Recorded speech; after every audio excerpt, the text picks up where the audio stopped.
یہ جو بھی آفت آتی ہے یا عذاب آتا ہے یا قدرتی آفت سیلاب کی صورت میں یا زلزلوں کی صورت میں، یہ تمہاری اپنے ہاتھوں کی کمائی ہے۔ قرآن تو یہ کہتا ہے سوات میں جو ہوا یہ ہمارے ہاتھوں کی کمائی تھی۔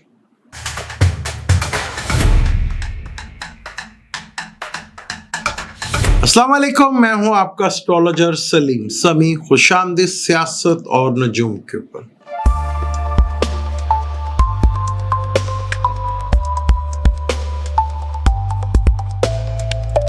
دو تین بڑی خبریں ہیں، اس کے اوپر مجھے کہا گیا کہ بات کریں، میں کہ چلیں وقتی چارٹ کے اوپر دیکھتے ہیں، اس کے تھرو بات کرتے ہیں۔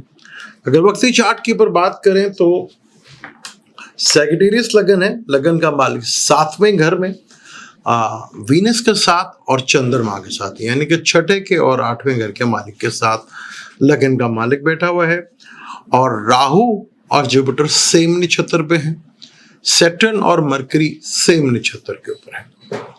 یہ پلانیٹری کنڈیشنز ہے۔ سوات میں جیسے آپ نے دیکھا کہ سیلاب بڑے لیول کے اوپر آیا، بہت بڑے لیول کے اوپر سیلاب ہے۔ اب ہوتا ہے کہ سوات میں سیلاب جو آیا ہے اس کی پیچھے وجہ کیا ہے؟ کون لوگ ہیں جو سیلاب آیا ہے؟ یہ سیلاب آیا نہیں، لایا گیا ہے۔ اس سے پہلے میں آپ کو تھوڑا سا ایک سٹوری سناتا ہوں، پھر آپ کو اسے اندازہ ہو جائے گا کہ سوات میں جو سیلاب آیا اس کے پیچھے ریزن کیا تھا۔ یوگنڈا ایک کنٹری ہے، افریقن کنٹری ہے، اور بہت زیادہ وہاں پر کہہ لیں کہ صورتحال ایک بڑی عجیب و غریب ہو گئی تھی، کیونکہ جنگل کے قریبی بستی تھی، اور بستی وہاں کافی لوگ تھے وہاں پر۔ تو جنگل سے لگڑ بگڑ جو ہے وہ آ کے کبھی ان کے بکریوں کو کھا جانا، چھوٹے موٹے جانوروں کو کھا جانا، کبھی بچوں کو زخمی کر دینا، کبھی بڑوں کو زخمی کر دینا۔ تو وہاں کے جو مکھیا کہہ لیں یا کہ وہاں کے جو چودھری کہہ لیں، وہ چودھری صاحب نے کہا جی اب ہم جنگل میں جائیں گے اور یہ جتنے بھی لگڑ بگڑ ہیں ان سب کو مار دیں گے۔ یہ جنون واقعہ ہے یوگنڈا کا۔ تو وہ بستی پوری نکلی اور جتنے بھی جنگل میں لگڑ بگڑ تھے ان سب کو ختم کر دیا۔ کچھ عرصے کے بعد وہاں بیماری پھیلی، اور اس بیماری سے 10 سے 15 ہزار آدمی ہفتوں میں ختم ہو گئے۔ پوری دنیا میں پریشانی پھیل گئی، ورلڈ جو ہے ہیلتھ کا جو وہ سارے وہاں پہ چلے گئے، جتنے بھی این جی اوز تھی بڑی بڑی وہ سارے تو چلے گئے۔ اتنی بڑی جو ہے وہ جو موت ہوئی اس کی وجہ کیا ہے، ریزن کیا ہے؟ وہ ریسرچ کرتے رہے۔ تو بعد میں پھر انہیں پتہ چلا کہ کیونکہ جنگل میں انہوں نے جو تھا لگڑ بگڑ اس کو مارا، اس کی وجہ سے یہ چیزیں، کیونکہ لگڑ بگڑ جنگل میں ایکو کا کام کرتا تھا۔ جتنے بھی مردار جانور ہوتے ہیں نا جنگل میں جو بچ جاتے ہیں، ان کی صفائی کا کام کھانے پینے بات میں لگڑ بگڑ کا تھا۔ اب جنگل جو شکاری تھے جو اپنا بڑے جانور شکار کرتے تھے، اب صفائی تو ہو نہیں رہی تھی، تو وہ سسٹم چل پڑا اللہ کا، وہ وبا پھیلنا شروع ہو گئی۔ یہی کچھ سوات میں ہوا ہے۔ پہاڑوں میں سوسائٹی اور درخت یہ ایکو سسٹم کو بڑا بیلنس کرتے ہیں۔ اب وہاں پہ درخت، کٹے ہوئے درخت گر رہے ہیں، وہ سوسائٹی ہے۔ جب آپ اللہ کا قانون کو چھیڑو گے تو قانون تو کبھی نہیں چھوڑتا۔ میں کیوں کہتا ہوں کہ قانون کی بہت ویلیو ہوتی ہے، چاہے انسانوں کا بنایا ہوا بھی وہ کام کرتا ہے۔ ہاں، قانون اپنے وقت پہ ہی کام کرتا ہے۔ تو یہی سوات کی سب سے بڑی وجہ کہ آپ نے وہاں کا ایکو سسٹم کو ڈسٹرب کیا، جس کی وجہ سے اتنا بڑی جو ہے طوفان وہاں پہ سیلاب دیکھنا پڑا۔ درخت کاٹ دی، سوسائٹی بنا دی۔ وہ ایکو سسٹم کو بیلنس کرتے ہیں۔ آج آپ نے دیکھا پنجاب میں بھی بہت بارش ہوئی، لاہور میں بھی کتنی بارشیں ہوئی۔ آپ نے ایک دفعہ، ہم جب تھے چھوٹے چھوٹے، جب بارشیں بہت زیادہ ہوا کرتی تھیں لاہور میں، تو مینڈک جسے ڈڈو کہتے ہیں وہ بڑے کثرت سے ہم دیکھا کرتے تھے۔ اب اتنی بارش میں ایک بھی ٹٹو دیکھنے کو نہیں ملا, ایک بھی مینڈک دیکھنے کو نہیں ملا. وہ ایکو سسٹم ٹھیک کرتا تھا. آج لاہور میں آپ کو, پنجاب میں کہیں گدھ نظر آتی ہے؟ وہ ایکو سسٹم ٹھیک کرتے تھے. اب ہمارے یہاں پہ دیکھ لیں پنجاب میں کیا ہے, آموں کے درخت اڑا دیے گئے, گجرالوں میں بستیاں اڑا دی گئیں, کھیت کھلیان اڑا دی گئے, صرف کس کے لیے؟ کنکریٹ کا جال بچھانے کے لیے. تو ایکو سسٹم تو چلے گا. پرانے دور میں ونڈو اے سی ہوا کرتے تھے, بہت چادر نادر کسی گھر میں ایک آدھا لگا ہوتا تھا. آج آپ لگائیں اسپلٹ اے سی چل رہے ہیں, میکسیمم 2 لگا لیں, آپ کو ایک گھر میں 2 چل رہے ہیں. تو اس کی گرم ہوا جو ہم باہر پھینک رہے ہیں, ہم بھی تو ایکو سسٹم خراب کر رہے ہیں نا.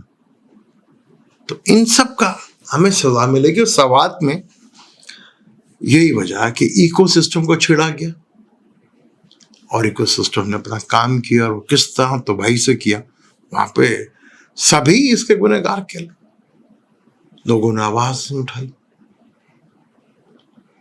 درخت کٹتے رہے, پہاڑ کٹتے رہے, سوسائٹی بنتی رہی. جیسے یہاں پہ کہ پانی ہمارے یہاں تو ایک قومی کھیل بن گیا کہ کنکریٹ کے جال سوسائٹی جو ہے وہ بنانی. یہ ہمارے ملک کا سب سے بڑا بزنس بن گیا.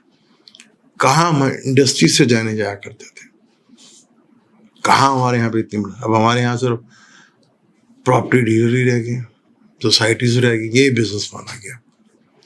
اس کے نتائج خیر آنے ہیں, اور وہ آ رہے ہیں سامنے, اور بڑے بھیانک اس کے نتائج ہیں, وہ نظر آئیں گے.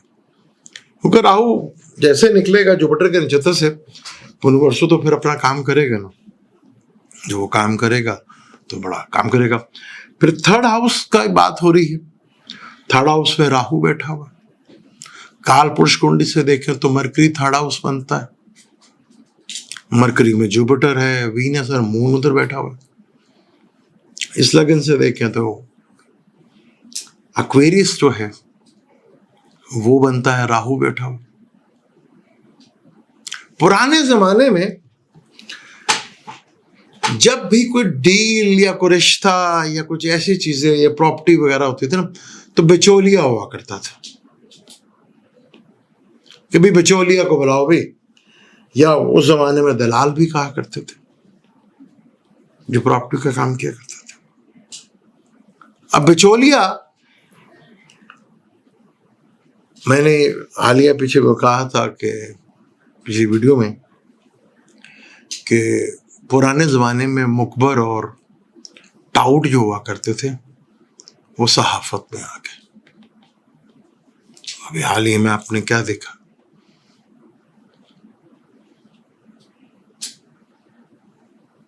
اگر معافی مانگنی ہے تو اتنے بڑے منہ والے کو کہنے کی کیا ضرورت تھی؟ بھئی اس چارٹ سے بھی دیکھ لوں, میں اس کے چارٹ سے بھی دیکھ لوں, یہ نہیں ہونا. بھائی اس نے معافی نہیں مانگی, حالات کچھ اس طرح, وہ معافی نہیں مانگے گا. یہ بڑے منہ والے, چھوٹے منہ والے, یہ صحافی جتنے بھی, یہ ٹل کا زور لگا لیں. تو میں نے یہ بتایا کہ آنے والے وقتوں میں, ان تھوڑے عرصے میں, 2 سے 4 مہینے میں, بڑا صحافی بھی جو ہے جا سکتا ہے. تو چارٹ میں نے دیکھا تو مجھے تو نہیں لگتا کہ خان صاحب جو ہے معافی مانگیں گے. اب خان صاحب کی معافی مانگنا کافی لوگوں کے لیے نجات بن سکتی ہے, کئی لوگوں کا کیریئر بن سکتا ہے. لیکن بھائی اس کے چارٹ میں دیکھیں نا, لبرل اگل نے تو مارس 3rd ہاؤس میں بیٹھا. 3rd ہاؤس کریج کا ہوتا ہے, پر وہاں مارس بیٹھ جائے تو آپ جو مرضی کر لیں, وہ بندہ اپنی جگہ سے جو مرضی کر لے, آپ اس کو ہٹا ہی نہیں سکتے. مجھے یاد ہے کہ اس بندے نے ایک بات کی تھی, یہ نفس کا کھیل ہے اور یہ میرے سے بہتر کوئی نہیں کھیل سکتا. اب صورتحال کافی گمبھیر ہوتی چلی آ رہی ہے. پونو مرسو جس کا تعلق جو ہے بانس سے ہوتا ہے,